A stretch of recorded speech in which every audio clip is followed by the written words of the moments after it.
Selamat apa saja, sedang apa saja, saudaraku yang cinta akan filsafat kehidupan Nusantara.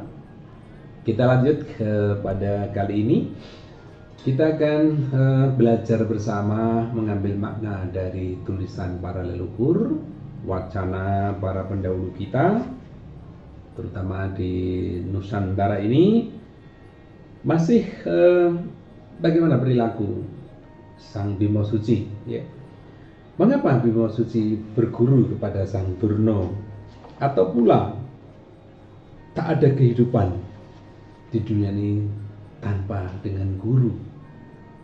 Rasanya semua dengan guru, ya.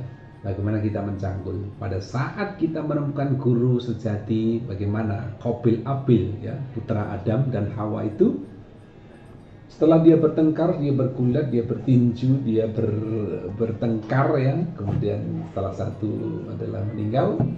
Nah, di sanalah dia bingung, ya, si Qabil ini. Bagaimana cara membuang jasadnya? Ternyata ada gagak yang bertengkar, ya, bertarung.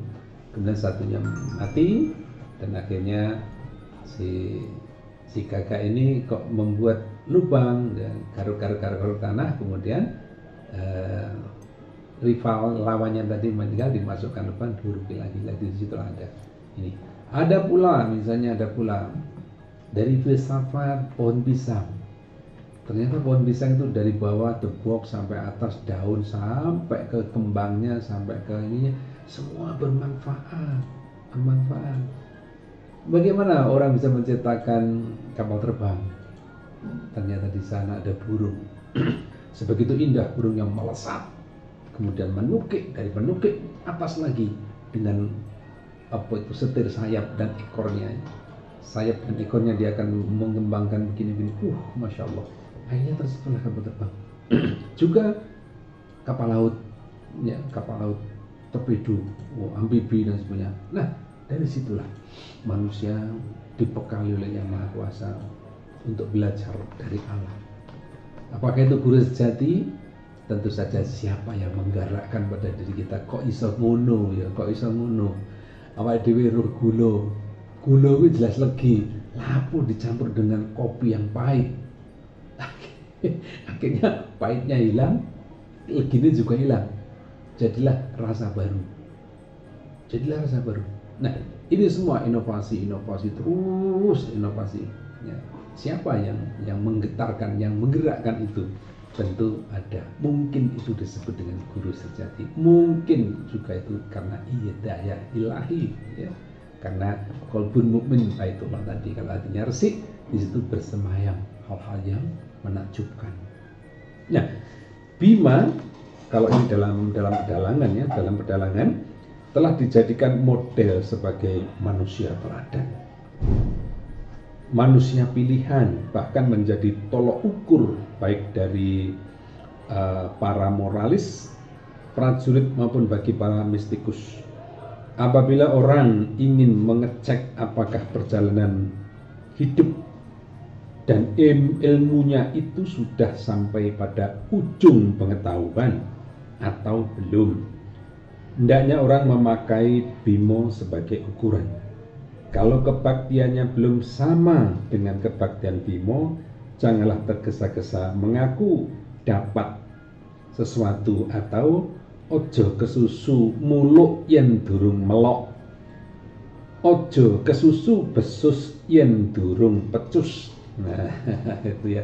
Nah, demikian kira-kira maksud dari orang yang membuat lakon itu, ya, Bima Suci, ya. Ia dijadikan tolak ukur bukan karena kepriayiannya, tetapi justru karena kejujurannya, kesederhanaannya dalam bicara, coba, dan bicara dan bertindak, ya. Kepolosannya, kemudian keningrat budinya, dan juga karena kesentosaan batinnya, ya. Jadi kalau ke siapa saja dia memang tidak pakai basa, ya, karena derajatnya sama, aku lan kowe podo. Nah, itulah kira-kira wayang Bima dibuat serba kuat sentosa. Wayang dan karakter manusia, halaman 110 enggak salah ya, 114. Adapun isi ajarannya, tentu usaha ini belum dalam rangka olah rasa atau mistiknya, tetapi masih olah nalar dan untuk mengenal medan mistikisme sebagai wilayah ilmu dan bukan ngilmu. Dalam Nawaruci, Drona seolah-olah dilukiskan sebagai manusia yang jahat, curang dan ingin membinasakan Bimo. Ya, coba pertama disuruh lari ke Gunung Tekrosoro, ya, Gunung Rahmuko, ya. Kemudian dari situ kon goleki susue angin. Waduh, susu angin, terus ayang-ayangane kuntul ngelayang.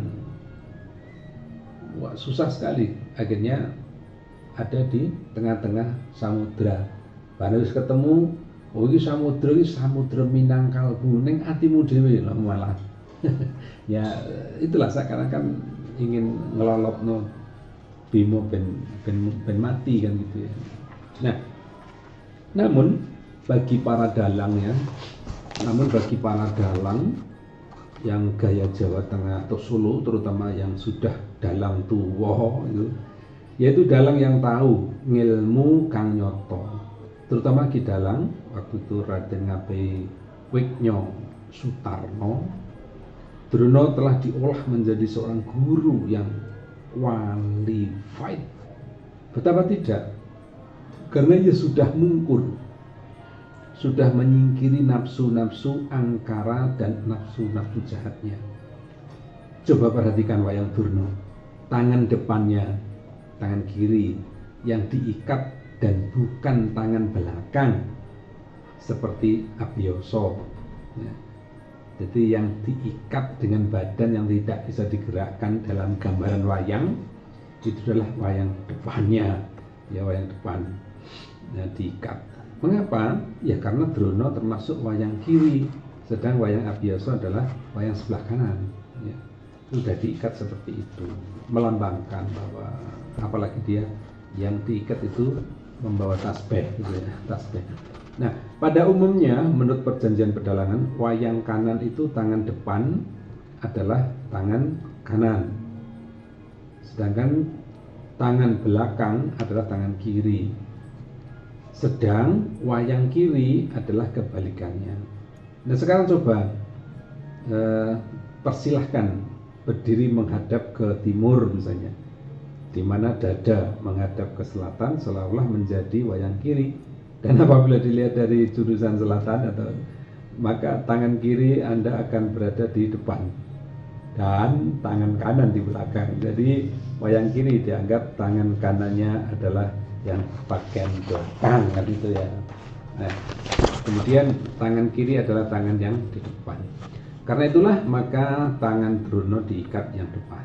Sedang hampir semua raksasa tangan belakangnya atau tangan kanan yang diikat dan tangan depan tangan kiri.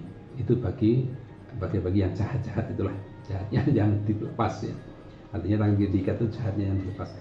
Artinya bahwa karena laku ngiwo berarti melanggar aturan atau asusila, maka wayang raksasa adalah lambang manusia yang berwatak dan selalu menuruti dan melampiaskan nafsu jahatnya atau nafsu kirinya dan mau berbuat yang baik dan tidak mau berbuat yang baik atau kanan.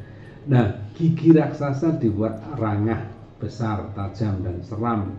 Matanya melotot besar, hidungnya monyong besar, cat roman mukanya berwarna merah, itu nafsu amarahnya ya. Perut dan badannya besar, pendek kata semua dilihat besar dan kasar. Nah, kekasaran ini melambangkan watak yang serba serakah, rakus, amarah dan lahirlah. Apa yang tampak di mata dan tercium enak itulah yang baik. Semua ingin dimilikinya, ingin dikeremus dan dicengkeramnya. Perhatikan coba jari tangan raksasa kait dilukiskan atau digambarkan sebagai tangan yang menggenggam kuat ya. Sekarang bagaimana halnya dengan Pandhita Drona? Di samping Drona tangan kirinya sudah diikat, Wayang Drona matanya juga dibuat setengah tertutup atau kriip-kriip, hidungnya bengkok. Pendek kata semua inderanya sudah tidak berfungsi, bahkan seluruh badannya telah rusak. Indera yang tidak berfungsi inilah melambangkan bahwa ia sudah mungkur, yaitu sudah dapat menghentikan makartinya. Panca indera, jiwanya sudah menyingkir dan menjauhkan diri dari apa yang justru oleh kebanyakan orang dianggap indah dan yang bagus-bagus. Dengan kata lain, ia sudah tinggi ilmu bangkitnya dan sudah menjauh dari kenikmatan panca indera lahir dan tinggal indera dalam atau rasanya yang makarti. Inilah yang dinamakan weruhing rasa, rasa yang sejati atau rasaning rasa. Ingat pada pupuh pangkur yang kedua 12 sampai dengan 15, yaitu bahwa orang yang sudah dapat mengikat nafsu, menghentikan dan menyingkirkan makartinya, panca indera akan dengan mudah melakukan tata tertib oleh semedi dan ngilmu mokswa, ya. Jadi sudah dapat dikatakan wong sepuh ia sudah awas terhadap luru-luruning atunggal, sangkan paran atau ngilmu sejati. Ini pangkur yang kedua, ya. Yang ke-11 dan seterusnya. Memang benar banyak dalang yang mencemoohkan Durna, namun itu hanyalah ekses. Pendek kata, Durna dalam pewayangan sudah tidak memikirkan pemberian orang lain. Apa yang ia miliki telah diberikan kepada murid-muridnya, terutama kepada para Pandawa, Bima, Arjuna, dan saudara-saudaranya. Karena Pandawa memang telah dengan kesungguhan dan penuh kecintaan dan tidak ragu lagi dalam berguru kepada Drona. Jadi atas uraian tersebut yang kita sampaikan, yang kita baca di atas, dapat disimpulkan bahwa ciri khas dalam mendambakan kesempurnaan hidup atau ulah mistik adalah berguru, ya. Berguru. Kalau gurunya guru informasi, guru sosmed, nanti jawabannya juga sosmed, ya. Berguru merupakan suatu syarat dalam olah mistik. Apakah peranan dan hubungannya antara guru dan murid itu, ya. Jadi disinilah kira-kira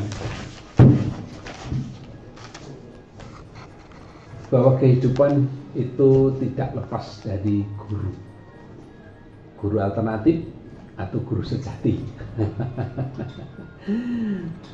Dalam buku Wulangre, ya, dalam kitab warisan Luhur Wulangre, apabila engkau berguru, pilihlah manusia sejati yang baik martabatnya, ya, yang baik martabatnya, yang mengetahui hukum-hukum agama, yang beribadah dan yang bersifat murah hati.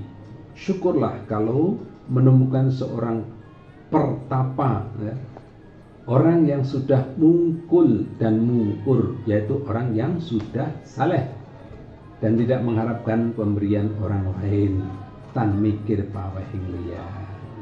Nah, kayak begini, ya. Lamun sira hangge guru kaki amilih wong kang nyoto sarata becik maratabate sarata weruh ing hukum lir ibadah. Nah, dan seterusnya, ya. Ini kalau saya teruskan nanti sampai ngantuk kabeh.